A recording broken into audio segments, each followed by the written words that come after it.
Local leaders are finding new ways to tackle trauma in New York City schools after a challenging year and a half. And they're calling on the Department of Education to focus on healing this fall. CBS 2's Natalie Duddridge has more.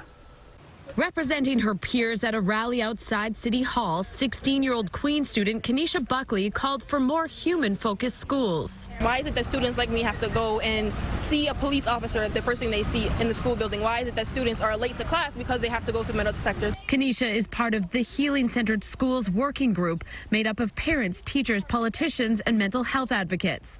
They want to see New York City schools undergo a culture shift, putting more focus on mental health. Schools were not equipped to service our children who are suffering. Advocates say students are processing COVID trauma, the loss of loved ones, hate crimes, police brutality, and a racial justice movement. I've been very shocked about what was happening throughout this whole year. The group is asking the Department of Education to adopt new disciplinary and safety policies in schools. For example, instead of more metal detectors, provide more social workers. Rather than face detention, make therapy available for students in need. Let's say a child gets into a fight, and that would have normally been met with, suspension. The way that this works now is the school will actually meet with that student, meet with their parents, figure out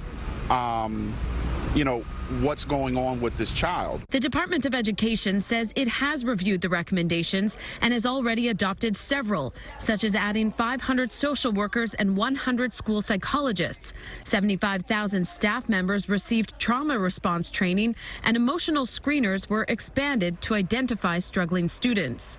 The Healing-Centered Schools Working Group says they will be closely monitoring progress when students return to school this fall. Outside City Hall, Natalie Duddridge, CBS 2 News.